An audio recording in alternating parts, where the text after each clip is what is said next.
দেখো কাকু একটা ফুল তুলছে। কাকু এটা কি ফুল তুলছো তুমি? এটা হচ্ছে জিপসি। আচ্ছা, ভালো আছেন? কত করে মোরগ ফুলের আটিগুলো? 20 টাকা। দেখলে প্রিয় বন্ধুরা, ভীষণ ভালো লাগছে গো। তুমি যদি বলো ফুলের মধ্যে আমার সব থেকে প্রিয় কি, আমি বলবো রজনীগন্ধা। আমার ভীষণ ভালো লাগে, ভীষণ। আমি এখন যেই জমিতে বসে আছি দেখতে পাচ্ছ, এই যে ফুলগুলো বিভিন্ন কালারের ফুল তোমরা দেখতে পাচ্ছ, এটাকে বলা হয় ডেজি টাইগার। তারপর বলো প্রিয় বন্ধুরা, সবাই কেমন আছো? ভুলে টুলে গেছো না মনে রেখেছো এই বন্ধুটাকে? তো যাই হোক, আজকে এসেছি রানাঘাট চাপড়া।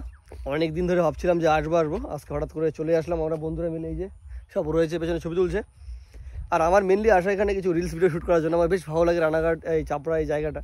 অ্যাকচুয়ালি আগের বছর এসেছিলাম, ভীষণ ভালো লাগে। কিন্তু এই বছর সবে ফুল হচ্ছে, তো এখনও সেরকম লোক নেই, মানে লোক নেই বললেই চলে, একদম ফাঁকা। দেখো আশেপাশে সব ফাঁকা। আর যারা আসবে বলে ভাবছো, পরে আসো, পরে, ঠিক আছে? একদম জানুয়ারির দিকে আসো, তখন তোমরা অনেক ফুল দেখতে পাবে, অনেক লোকজন আসবে। আর এখন সবে মানে কি বলবো, সবে ছোটো ছোটো চারা লাগিয়েছে জমিতে। হ্যাঁ, দেখো কি সুন্দর ফুলগুলো, দেখলে? এটা হচ্ছে মোরগ ফুল। দেখো কি সুন্দর লাগছে। আর এই যে এখানে দেখো কি সুন্দর ফুল গাছে কলি হয়েছে, দেখলে? দারুণ জায়গা, দারুণ গো। না আসলে মিস করবে চাপড়াতে। তো দেখো প্রিয় বন্ধুরা, তোমাদের কেন বললাম জানুয়ারির দিকে আসতে, কারণ দেখো সবে চারা লাগিয়েছে জমিতে, দেখলে? ছোটো ছোটো চারা। তাহলে এখন তো আর আসলে লাভ হবে না, তাই না? আসতে হবে জানুয়ারির দিকে, তখন ফুল হবে, বেশ ভালো লাগবে। কারণ যার জন্য তোমরা আসবে মেনলি ফুল দেখার জন্য, তাই না? দেখো সারা মাঠ জুড়ে এখনও ছোটো ছোটো চারা রয়েছে। আমরা বন্ধুরা মিলে হাঁটছি একদম চাপড়া ফুলের জমির আল দিয়ে। মানে দেখো অ্যাকচুয়ালি আমার বাড়িও গ্রামে, আর গ্রামের মাঠঘাট দিয়ে হাঁটার আনন্দটা ভাই ভীষণ ভালো লাগে। আমার তো যেতে ইচ্ছে করছে না। আর প্রিয় বন্ধুরা দেখো, এটা হচ্ছে রজনীগন্ধা ফুলের জমি। দেখো আমার প্রিয় ফুল, দেখলে প্রিয় বন্ধুরা? ভীষণ ভালো লাগছে গো আমার। তুমি যদি বলো ফুলের মধ্যে আমার সব থেকে প্রিয় কি, আমি বলবো রজনীগন্ধা। আমার ভীষণ ভালো লাগে, ভীষণ। ঠিক আছে? আর এই হচ্ছে পুকুর, আর পুকুরের ঠিক এই পাশে দেখো খেজুরের গাছ রয়েছে, খেজুর গাছের রস পেরেছে গো। আর একদম দেখো পুকুরের পাশে একটা বিল্ডিং রয়েছে। আর এই আমার বাইকে করে এসেছি। আর এই যে মোরগ ফুল দেখো কত সুন্দর। এটা কাকিমা আটি বাজছে।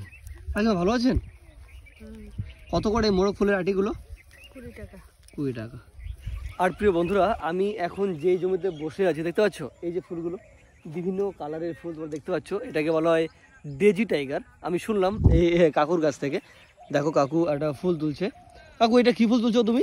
এটা হচ্ছে জিপসি। জিপসি ফুল, তাই তো? আচ্ছা আচ্ছা। দেখো মানে কীরকম মনে হচ্ছে না যে জমিতে হয়ে থাকে এরকম আগাছালো যে গাছগুলো থাকে, ঠিক ওইরকমই দেখতে, কিন্তু না, এটা একটা ফুল বিক্রি হয়। এটা কিভাবে বিক্রি হয়? এটা এই যে এইভাবে এরকম বান্ডিল হবে একটা। আচ্ছা আচ্ছা। এই বান্ডিল এখন বিক্রি হচ্ছে তোমার 25 টাকা করে বান্ডিল, তাই তো? আচ্ছা আচ্ছা। আর ডিজি ফুলগুলো? আরে ও ডেজি হচ্ছে ও কাছে 20 টাকা আছে, 25 টাকা আছে। আচ্ছা আচ্ছা আচ্ছা, ধন্যবাদ। ও এইভাবে বান্ডিল করে। দেখো কত সুন্দর প্রিয় বন্ধুরা কালার, দেখলে? তুমি যদি ফুলে প্রেমে পড়তে যাও তাহলে তোমার আসতে হবে রানাঘাট চাপড়াতে। আর প্রিয় বন্ধুরা, তোমাদেরকে এই ভিডিওর মাধ্যমে একটা মেসেজ আমি দিতে চাই। তো দেখো এখনও কিন্তু চাপড়াতে যারা আসবে বলে ভাবছো, এখন এসো না, কিছুদিন বাদে আসো। জানুয়ারির দিকে আসলে হয়তো ভালো, তাই তো? হ্যাঁ, জানুয়ারির দিকে ভালো। হ্যাঁ, জানুয়ারির দিকে আসলে তোমাদের ভালো হবে। আমি যার জন্য বলছি তোমাদের, যেহেতু আমি আসলাম, এসে দেখে গেলাম ফুলের চারা সবে ছোট রয়েছে মাঠঘাটের দিকে, তোমাদের দেখালাম। তো যাই হোক, এই ছিল এখানকার ছোট্ট একটি ব্লগ। তোমাদের কেমন লাগলো অবশ্যই কিন্তু কমেন্ট করে জানাতে ভুলবে না। আর কাদের বাড়ি রানাঘাট চাপড়াতে অবশ্যই কমেন্ট করে জানিও। টাটা, সবাই ভালো থেকো, সুস্থ থেকো, দেখা হচ্ছে নতুন কোনো ব্লগে। So love you all.